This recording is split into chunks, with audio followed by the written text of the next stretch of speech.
You might be wondering how WRM Mom got its name. Well, 35 years ago, when I was a new mom, Pete and I were in a new city with a baby. We lived in a tiny apartment, and I was shocked by loneliness. Something was wrong. It really doesn't need to be this lonely. I didn't know one other woman staying at home with a baby. And later that year, we had a chance to go on a mission trip to a village in Guatemala. And early in the morning, I'd watch the women go to meet at the corn grinder and grind their corn into maize, but they did it together. In the afternoon, the women worked on their weaving in the courtyard again, together. And one day, I looked out the window of our little house and I saw a group of Mayan women in their brightly woven skirts. They had baskets of laundry on their heads and babies strapped on their backs. They're heading to the lake. And I was curious, so I followed them. And they're standing up to their knees in the water, and their children are splashing alongside. The women are scrubbing their clothes on the rocks and talking and laughing. And I watched them, and I remember this moment of profound understanding. I knew that something had been missing from my life, but at this moment, I recognized what it was. It was community. I had a different kind of poverty. I had a poverty of communal life. Now, fast forward 25 years, it's the year 2012, and my daughter Beth is a new mom.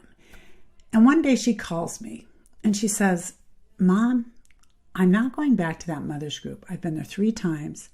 All they seem to talk about their kids, what kind of diaper to buy.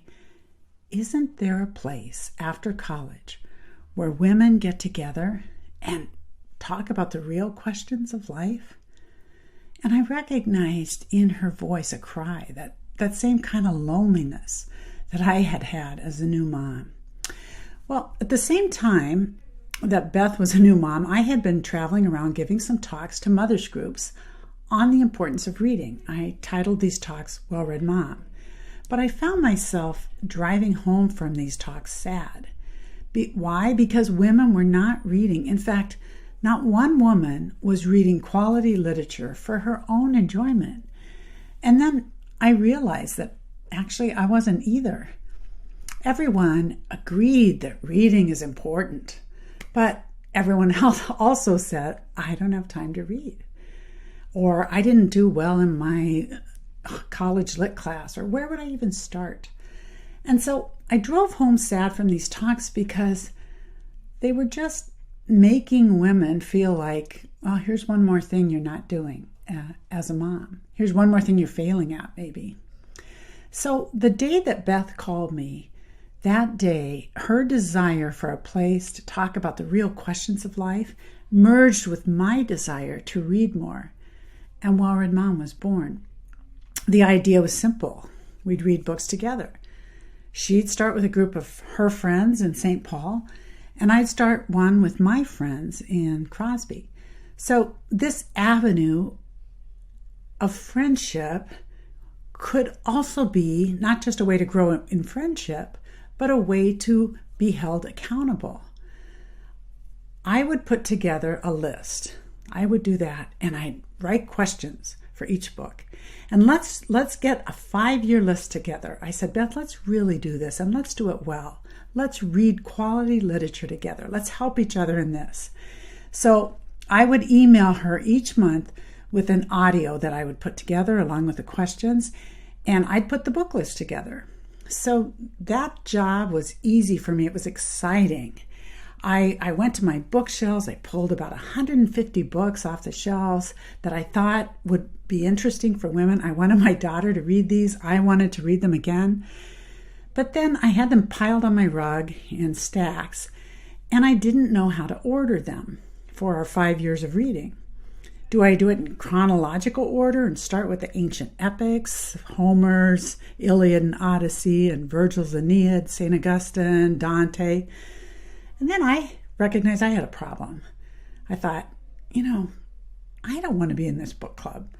This is going to be too heavy or too much for us. It's like asking someone to run a marathon when we need to maybe get started running around the block. We needed a different way to read the books together, a way that would actually work in a woman's busy life.